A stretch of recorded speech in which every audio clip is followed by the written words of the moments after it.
Hi guys, and welcome to the bonus chapter.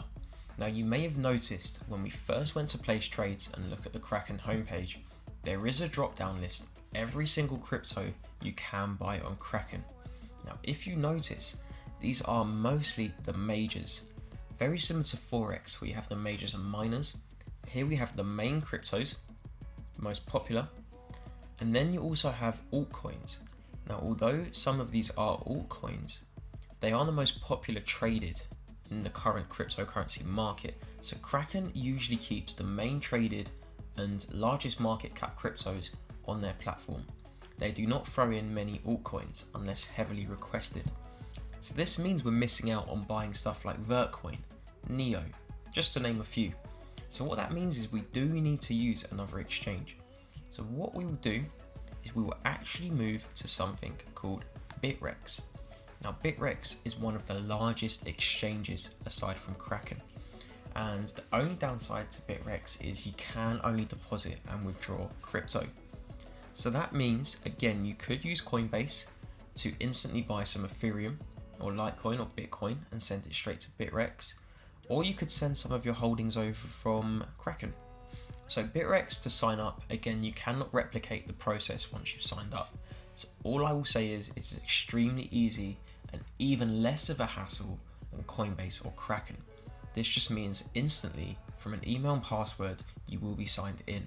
And because there's no real banking terms and banking processes involved, it's purely crypto. So all you want to do is just increase your tradable and deposit withdrawal limits by just adding your address. All that will do is enable Bittrex to give you a verified account and trade to your fullest extent. So let's work around this, as again this can be very complicated to buy and sell. So first of all, you have the most traded coin of the day. Again, I have actually never heard of this coin personally, and this just shows how cryptocurrency works. These new coins are coming out every day, whether from ICOs or just out of nowhere, almost from thin air. And these coins are doing 151% in a day. Now you may never know to catch these coins, but somehow, somewhere, manipulation is happening and people are buying up these coins, and most likely 99% of the time these coins will be back down to 0% by the day after. So you have three options, I believe, and that is Bitcoin market. So you can trade your Bitcoin for everything available here. There are 10 pages of almost every single cryptocurrency you could imagine. As you can see, this does give you a lot more flexibility with what you can actually buy and sell. Again, we have the Ethereum market. So again, this is exactly the same as above, yet you're trading the cryptos for Ethereum instead of Bitcoin. And then we have the USDT, which is the crypto equivalent of the US dollar. Although currently USDT, which stands for US dollar Tether, is not currently pegged to any real currency. So I would actually stay away from this, as it does seem like a great store of value when the market may be falling. However, USDT is not pegged to any real currency and has no backing, so it is currently worthless in my opinion. So I would stick to Bitcoin and Ether, as it is also a lot faster to trade. So what you can do as well, for example, if I go to my wallet, you can view your wallet from here. As you can see, I have some Neo in my wallet. I have 20.35 with a current value of around 602 USD. Now the current price today has fallen almost 10%. Again, very standard for cryptocurrencies. I do not care. This is how you have to approach this, guys. As you can see, the rest of the market has kind of followed suit. This is very standard. Again, pending withdrawals. If I place a withdrawal request, which is as simple as pressing the minus sign, I could enter my other Neo address if I had a Neo wallet, or if I had another exchange with Neo on it.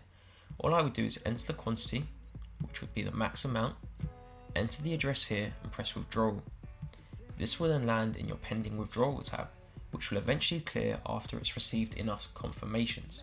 If you now want to deposit Neo as an example, once the address is loaded, all you would do is copy and paste this address into Kraken, for example.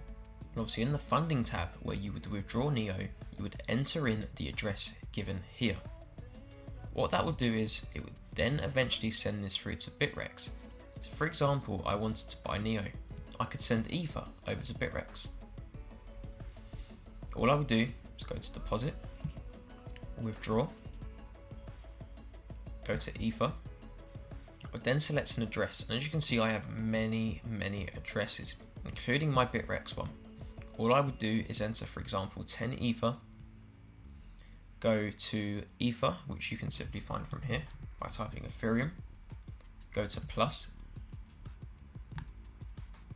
You would then have the Ether address. So of course I already have this set up, and as you can see this ends in B917. So if I go back to this, you can see B917. The address is already saved. By pressing send on Kraken, this would then send this to pending deposits, where after enough confirmations, which I believe is around 6, this would then be available in your account. And all you would do is go to Bittrex, go to the Ethereum market as you're currently holding Ethereum. And let's just say, for example, you wanted to buy Bancor. This is where it gets confusing. So if you follow the guidelines, and guys, remember, please keep taking note. Buying Bancor. So of course we don't want to sell Bancor, we want to buy. If I had F in my account, of course it would say 10F. All you would do is press max. So obviously if you had 10F, you would buy the max amount of Bancor that your 10F could buy you. You would then go to price. You then have two options. Well, you have three options, but although you ideally should be choosing the top two. Now, if you're fast enough, you could get your Bancor at the latest price offered here in the order book. This is very similar to the Kraken CryptoWatch interface, however there's no graphics, and this is obviously moving very fast. So what I would actually do is, I would select the bid price, then I'd press buy Bancor. Now of course I do not have funds, so I'm not going to press confirm, but what this would do is, this would place your order of 0 Bancor in this case, would place your order straight into the order book in the bid book. So of course if you're done last, you will have to be very lucky. If you place bid, your order is now in the bid book and it should clear almost instantly. And that is pretty much it. So for example, I'll use my NEO now. Seeing as I currently have some NEO, I'll show you what it would look like to sell the NEO. Although I will not be selling, I will show you anyway. So you go to sell NEO. All of my NEO units are now available. I would want to sell the max, which is all of them. I would then choose the bid price. This would get me 0.11483 Bitcoin. Again, press sell. The minute I press sell, I confirm everything, press confirm, and this would appear here. And then you go down and your open orders would be here. Very similar to Kraken, where the open order shows and then it disappears almost instantly. And guys, that is simply how you buy and sell. Now again, all you'd have to do is just hold it here in your wallet. Very simple stuff. There are extra security measures to take on how to store cryptos.